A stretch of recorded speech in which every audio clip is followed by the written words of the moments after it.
പുതിയ വീഡിയോയിലേക്ക് എല്ലാ കൂട്ടുകാർക്കും സ്വാഗതം. ഇനി ഞാൻ നിങ്ങളുമായി പങ്കുവെക്കുന്ന ഡെയിലി അപ്ഡേറ്റ്സിലെ ആദ്യത്തെ അപ്ഡേറ്റ് NXT ബ്രാൻഡിൻ്റെ ജനറൽ മാനേജറും സാക്ഷാൽ ദ റോക്കിൻ്റെ മകളുമായ എയ്വ എന്ന് പറയുന്ന വ്യക്തി WWE വിട്ടു എന്നുള്ളൊരു വാർത്തയാണ് 2 ദിവസം മുൻപ് നമുക്ക് അറിയാൻ സാധിച്ചിരിക്കുന്നത്.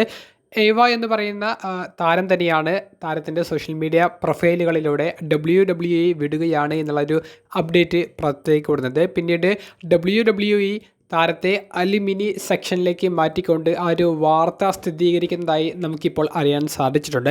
അപ്പോൾ എയ്വ എന്ന് പറയുന്ന വ്യക്തി എന്തുകൊണ്ട് WWE വിട്ടു എന്ന് ചോദിക്കുമ്പോൾ അത് കോൺട്രാക്റ്റ് പരമായിട്ടുള്ള ഇഷ്യൂസ് അല്ല എന്ന് നമുക്ക് മനസ്സിലാക്കാൻ സാധിക്കുന്നു. നിലവിൽ റെസ്ലിംഗ് ഒബ്സർവർ എന്ന് അറിയപ്പെടുന്ന ഡേവ് മെൽസറിൻ്റെ പുതിയ റിപ്പോർട്ട് പ്രകാരം എയ്വ 2 കാരണങ്ങൾ കൊണ്ടാണ് ഈ കമ്പനി വിടാൻ തീരുമാനിച്ചത്. അതിൽ ഒന്നാമത്തേത് പ്രൊഫഷണൽ റെസ്ലിങ്ങിനോട് എയ്വയ്ക്ക് വലിയ താല്പര്യമില്ല. റോക്കിൻ്റെ മകളായതുകൊണ്ടാണ് NXTയിൽ ഒരു ജനറൽ മാനേജർ പൊസിഷനിൽ എയ്വ വന്നത്.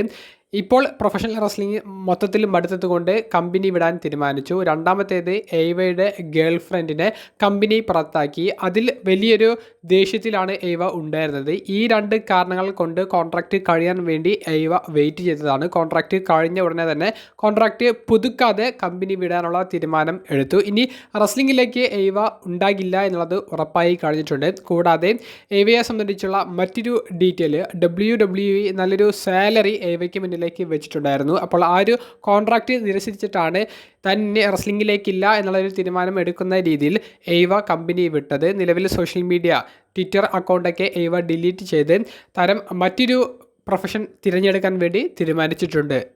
രണ്ടാമത്തേത് WWE Royal Rumble premium live ഇവൻറ്റിലൂടെ പുതിയൊരു ടെക്നോളജി ഇൻട്രൊഡ്യൂസ് ചെയ്യാൻ വേണ്ടി ശ്രമിച്ചു. പക്ഷേ അത് അപ്പാടെ പരാജയപ്പെടുന്നതാണ് നമുക്ക് പ്രീമിയം ലൈവ് ഇവൻറ്റിൽ കാണാൻ സാധിച്ചത്. റോയൽ റംബിൾ TV-യിലോ മൊബൈലിലോ കണ്ട കൂട്ടുകാർക്ക് റോയൽ റംബിൾ കാണാൻ ആളുകൾ ഇല്ലാത്തൊരു ഫീൽ ഉണ്ടായിട്ടുണ്ടാകും. കാരണം ആ ആളുകൾ ഇരിക്കുന്ന സീറ്റിൽ LED ലൈറ്റ് വെച്ചപ്പോൾ സ്റ്റേഡിയം മൊത്തം എംറ്റി ആയ പോലെ, ഒരാളും ഇല്ലാത്ത പോലെയാണ് നമുക്ക് ഫീൽ ചെയ്തത്. യഥാർത്ഥത്തിൽ 25,000-ഓളം കാർഡുകൾ ഈ ഒരു royal Rumble premium live event കാണാൻ വന്നിട്ടുണ്ടായിരുന്നു. Royal Rumble premium live event കാണുന്നതിന് ശേഷം സോഷ്യൽ മീഡിയകളിലൂടെ പുറത്തേക്ക് വന്ന വീഡിയോസിൽ സ്റ്റേഡിയം ഓൾമോസ്റ്റ് ഫുൾ സോൾഡ് ഔട്ടായി എന്നുള്ളതിൻ്റെ വീഡിയോസൊക്കെ നമുക്ക് ലഭിച്ചതാണ്. പക്ഷേ മൊബൈലിലോ TV-യിലോ ലൈവായി നമ്മൾ ഷോ കാണുന്ന സമയത്ത് പല സ്ഥലങ്ങളിലും പല സീറ്റുകളിലും ആരും ഇല്ലാത്ത പോലെ ഫീൽ ചെയ്തു. അപ്പോൾ ഇത്തരത്തിലുള്ള LED ലൈറ്റ്സ് അല്ലെങ്കിൽ ഈ സീറ്റ് കപ്പാസിറ്റി ഉള്ള ഭാഗത്ത് LED ലൈറ്റ്സ് കൊടുക്കുന്ന ആ ഒരു ടെക്നോളജി അതിനി ഉപയോഗിക്കരുത് എന്നും അത് WWE കാണുന്ന ആരാധകരുടെ ആ ഒരു ആസ്വാദനത്തെ നല്ല രീതിയിൽ ബാധിക്കുന്നുണ്ട് എന്നുള്ളതും നിലവിൽ മാനേജ്മെൻറ്റ് മനസ്സിലാക്കിയിട്ടുണ്ട്. അപ്പോൾ പുതുതായി ഇൻട്രൊഡ്യൂസ് ചെയ്ത റോയൽ റംബിൾ പ്രീമിയം ലൈവ് ഇവൻറ്റിലൂടെ കൊണ്ടുവന്ന LED ടെക്നോളജി ഇനിയുള്ള ഇവൻറ്റുകളിലൊന്നും, പ്രത്യേകിച്ച് സൗദി അറേബ്യൻ ഇവൻറ്റുകളിലൊന്നും WWE ഉപയോഗിക്കുന്നില്ല അല്ലെങ്കിൽ ഉപയോഗിക്കാൻ പോകുന്നില്ല എന്നുള്ളത് ഓൾമോസ്റ്റ് കൺഫേം ആയിട്ടുണ്ട്. മൂന്നാമത്തെ അപ്ഡേറ്റ് സ്മാക്ഡൗൺ ബ്രാൻഡിൻ്റെ ഭാഗമായ അലിസ്റ്റർ ബ്ലാക്ക് എന്തുകൊണ്ട് റോയൽ റംബിൾ പ്രീമിയം ലൈവ് ഇവൻറ്റിൽ റോയൽ റംബിൾ മത്സരങ്ങളിൽ പങ്കെടുത്തില്ല എന്നുള്ളതിനെ സംബന്ധിച്ചാണ്. സൗദി അറേബ്യയിൽ അലിസ്റ്റർ ബ്ലാക്ക് അപ്പിയറൻസ് നടത്തിയിട്ടുണ്ടായിരുന്നു. സൗദി അറേബ്യയിൽ അലിസ്റ്റർ ബ്ലാക്ക് ഫ്ലൈറ്റിൽ യാത്ര ചെയ്യുന്നതിനെ സംബന്ധിച്ചും സൗദി അറേബ്യയിൽ അലിസ്റ്റർ ബ്ലാക്കിൻ്റെ ഭാര്യയായ സെലീന വെഗയെ പുറത്ത് വെച്ച് കണ്ടു എന്നുള്ള രീതിയിലുള്ള ഒരു അപ്ഡേറ്റ്സും സോഷ്യൽ മീഡിയയിലൂടെ നമുക്ക് മനസ്സിലാക്കാൻ സാധിച്ചിട്ടാണ്. എല്ലാവരും അലിസ്റ്റർ ബ്ലാക്കിൻ്റെ ഒരു return Royal Rumble premium live ഇവൻറ്റിൽ പ്രതീക്ഷിച്ചതാണ്. അവസാനമായി അലിസ്റ്റർ ബ്ലാക്ക് ഒരു ആംബുലൻസ് മാച്ചിൽ ഡാമിൻ പ്രീസ്റ്റിനോട് പരാജയപ്പെട്ടു എന്നുള്ള ഒരു രീതിയിലാണ് മത്സരം കാണിച്ചത്. അതിനുശേഷം ബ്ലാക്കിൻ്റെ യാതൊരുവിധ അപ്ഡേറ്റും WWE കൊടുത്തിരുന്നില്ല. അപ്പോൾ റോയൽ റംബിളിലെ മെൻസ് റോയൽ റംബിളിലൂടെ ബ്ലാക്ക് സ്മാക്ഡൗണിലേക്ക് ആക്റ്റീവായി തിരികെ വരും എന്ന് പ്രതീക്ഷിച്ച ആരാധകരെ നിരാശപ്പെടുത്തിക്കൊണ്ട് ബ്ലാക്കിൻ്റെ ഒരു റിട്ടേൺ അവർ നടത്തിയില്ല. നിലവിൽ PW ഇൻസൈഡർ എന്ന വെബ്സൈറ്റ് റിപ്പോർട്ട് ചെയ്യുന്നത് ബ്ലാക്കിനെ തിരികെ കൊണ്ടുവരാതിരുന്നതിൻ്റെ കാരണം റോയൽ റംബിളിൽ വെറും ഒരു റിട്ടേൺ കൊടുത്ത് ബ്ലാക്കിനെ കൊണ്ടുവരുന്നതിനേക്കാൾ ബെറ്റർ ആയിട്ടുള്ള ഒരു കാര്യം ഏതെങ്കിലും ഒരു സ്മാക്ഡൗൺ എപ്പിസോഡിൽ നല്ല കൃത്യമായ സ്റ്റോറി ലൈനോടുകൂടി ബ്ലാക്കിനെ തിരികെ കൊണ്ടുവരാം എന്നുള്ളൊരു തീരുമാനമായിരുന്നു. അതായത് ഇപ്പോൾ 30 ആളുകൾ പങ്കെടുക്കുന്ന റോയൽ റംബിളിൽ ബ്ലാക്കിനെ പോലെ ഒരു അപ്പർ മിഡ് കാർഡിൽ നിൽക്കുന്ന റെസ്ലർ വന്നാൽ പ്രത്യേകിച്ചൊന്നും അദ്ദേഹത്തിന് മത്സരത്തിൽ ചെയ്യാൻ ഉണ്ടാകില്ല. ഒരു ജോബർ കണക്കിന് മാത്രമേ അവർ അവിടെ ഉപയോഗിക്കുകയുള്ളൂ. അപ്പോൾ അത് ബ്ലാക്ക് എന്ന് പറയുന്ന റെസ്ലറിൻ്റെ മൊമെൻറ്റത്തെ നല്ല രീതിയിൽ ബാധിക്കും. സാധിക്കും. ഇത് മനസ്സിലാക്കിയ ക്രിയേറ്റീവ് ടീം അവസാന ദിവസങ്ങളിലാണ് ബ്ലാക്കിൻ്റെ മെൻസ് റോയൽ റംബിളിലെ എൻട്രി ക്യാൻസൽ ചെയ്ത് അത് സ്മാക്ഡൗണിൽ തന്നെ മറ്റൊരു സ്റ്റോറി ലൈന് വേണ്ടി ബ്ലാക്കിനെ കുറച്ചും കൂടി പ്രൊട്ടക്റ്റ് ചെയ്യുന്ന രീതിയിലേക്കുള്ള നല്ല സ്റ്റോറി ലൈൻ കൊടുക്കാൻ വേണ്ടി മാറ്റിവെച്ചത്. അതുകൊണ്ടാണ് മെൻസ് റോയൽ റംബിളിൽ അലിസ്റ്റർ ബ്ലാക്കിൻ്റെ റിട്ടേൺ നമുക്ക് കാണാൻ സാധിക്കാതിരുന്നത്. നിലവിൽ PW ഇൻസൈഡർ ഇങ്ങനെയാണ് റിപ്പോർട്ട് ചെയ്യുന്നത്. നാലാമത്തെ അപ്ഡേറ്റ് റസൽമേനിയ 42 നിലവിൽ പുറത്തേക്ക് വരുന്ന ചില ലീക്കായിട്ടുള്ള മാച്ച് കാർഡ്സിനെ സംബന്ധിച്ചാണ്. 2026 മെൻസ് റോയൽ റംബിൾ വിജയിച്ച റോമൻ റീൻസ് ഇന്നലത്തെ വീഡിയോയിൽ നമ്മൾ പറഞ്ഞതുപോലെ CM പങ്കിൻ്റെ കൈവശമുള്ള വേൾഡ് ഹെവി വെയ്റ്റ് ചാമ്പ്യൻഷിപ്പിനെ തന്നെയായിരിക്കും ചലഞ്ച് പ്രഖ്യാപിക്കാൻ പോകുന്നത് എന്നുള്ളത് ഓൾമോസ്റ്റ് കൺഫേം ആയിട്ടുണ്ട്. ഇനി മറ്റൊരു വേൾഡ് ടൈറ്റിൽ എന്ന് പറയുന്നത് ഡ്രൂ മെക്കൻഡയറിൻ്റെ കൈവശമുള്ള undisputed WWE ചാമ്പ്യൻഷിപ്പാണ്.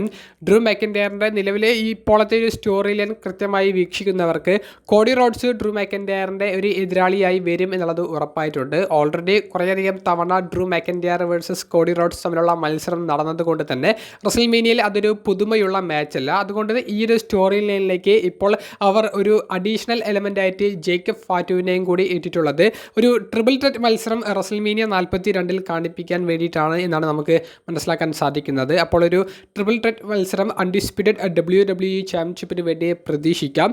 Royal Rumble premium live ഇവൻറ്റിനും റസൽമേനിയയിലേക്കും നടുവിൽ എലിമിനേഷൻ ചേംബർ എന്ന ഒരു ബിഗ് പ്രീമിയം ലൈവ് ഇവൻറ്റ് ബാക്കിയുണ്ട്. ഈ രണ്ട് ചാമ്പ്യൻഷിപ്പുകളിൽ ഏതെങ്കിലും ഒന്ന് എലിമിനേഷൻ ചേംബറിൽ ഡിഫെൻഡ് ചെയ്യപ്പെട്ടാൽ അത് ഇനിയൊരു ട്വിസ്റ്റിന് വഴിയൊരുക്കും. നിലവിൽ റെസ്ലിംഗ് ഒബ്സർവറായ ഡേവ് മെൽസറാണ് ഇത്തരത്തിലുള്ളൊരു ന്യൂസ് പുറത്തേക്ക് കൊടുക്കുന്നത്. നമുക്ക് ഇത് തന്നെയാണോ നടക്കാൻ പോകുന്നത് എന്നുള്ളത് ഇനിയുള്ള ആഴ്ചകളിൽ കണ്ടു തന്നെ അറിയാം. നിങ്ങളുടെ അഭിപ്രായങ്ങൾ കമൻറ്റ് ബോക്സിൽ രേഖപ്പെടുത്തുക. ഏറ്റവും അവസാനത്തെ അപ്ഡേറ്റ് ട്രിപ്പിൾ എച്ചിനെ സംബന്ധിച്ചാണ്. ഹോളോ ഫെയിമറും നിലവിലെ WWE ക്രിയേറ്റീവ് ഹെഡുമായ മുൻ റെസ്ലർ ട്രിപ്പിൾ എച്ചിനെ സംബന്ധിച്ച് അത്ര പോസിറ്റീവായിട്ടുള്ള അഭിപ്രായങ്ങളല്ല നിലവിൽ ആരാധകരുടെ ഭാഗത്ത് നിന്ന് നമുക്ക് കാണാൻ സാധിക്കുന്നത്. ട്രിപ്പിൾ എച്ച് എടുക്കുന്ന പല തീരുമാനങ്ങളും ആരാധകരെ അത്ര സുഖിപ്പിക്കുന്നതല്ല.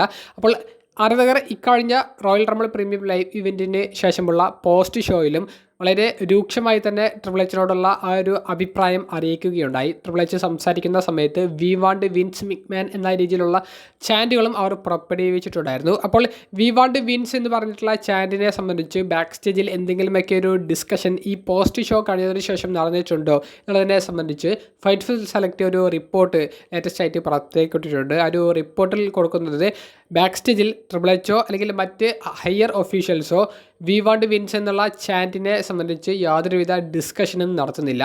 അതായത് അങ്ങനെയോ ഒരു അഭിപ്രായം ആരാധകരുടെ ഭാഗത്തുനിന്ന് വന്നു എന്നുണ്ടെങ്കിൽ പോലും അതിനെ സംബന്ധിച്ച് അവർ ഒന്ന് ചർച്ച ചെയ്യാൻ പോലും തയ്യാറാകുന്നില്ല. നിലവിൽ ട്രിപ്പിൾ എച്ച് എടുക്കുന്ന തീരുമാനങ്ങളും ട്രിപ്പിൾ എച്ച് ആണ് ശരി എന്നുള്ളത് ഒരു രീതിയിലാണ് കമ്പനി മുന്നോട്ടേക്ക് പോകുന്നത്. അപ്പോൾ ട്രിപ്പിൾ എച്ചിൻ്റെ സമീപനം അല്ലെങ്കിൽ ട്രിപ്പിൾ എച്ചിനോടുള്ള സമീപനം അതിലൊന്നും യാതൊരുവിധ മാറ്റവും വരാൻ പോകുന്നു എന്ന് നമുക്ക് പറയാൻ സാധിക്കില്ല. അത്തരത്തിൽ യാതൊരുവിധ ചർച്ചകളും ബാക്ക് സ്റ്റേജിൽ നടക്കുന്നില്ല എന്നതാണ് ഫൈറ്റ്ഫുൾ സെലക്ട് റിപ്പോർട്ട് ചെയ്യുന്നത്. അപ്പോൾ ട്രിപ്പിൾ എച്ച് റസൽമേനിയ 42 ഇനി എന്തൊക്കെയാണോ പ്ലാൻ ചെയ്തിട്ടുള്ളത് അതുപോലെ തന്നെ കാര്യങ്ങളൊക്കെ മുന്നോട്ടേക്ക് പോകും. അത് കഴിഞ്ഞിട്ട് ട്രിപ്പിൾ എച്ച് എന്തൊക്കെയാണോ പ്ലാൻ ചെയ്തിട്ടുള്ളത് അദ്ദേഹത്തിൻ്റെ താല്പര്യപ്രകാരം അതൊക്കെ മുന്നോട്ടേക്ക് പോകും. അത് കമ്പനിയുടെ ലാഭത്തിലേക്കാണോ നഷ്ടത്തിലേക്കാണോ എന്നുള്ളതൊക്കെ വരും മാസങ്ങളിൽ കണ്ട് തന്നെ അറിയാം. അപ്പോൾ ഇതൊക്കെയാണ് നമുക്ക് ഈ വീഡിയോയിലൂടെ പങ്കുവെക്കാനുള്ള അപ്ഡേറ്റ്സ്. വീഡിയോ സംബന്ധിച്ചുള്ള നിങ്ങളുടെ പ്രതികരണങ്ങൾ കമൻറ്റ് ബോക്സിലൊന്ന് രേഖപ്പെടുത്തുക. അപ്പോൾ അടുത്തൊരു വീഡിയോയുമായി ഉടനെ കാണുന്നത് വരെ ബൈ.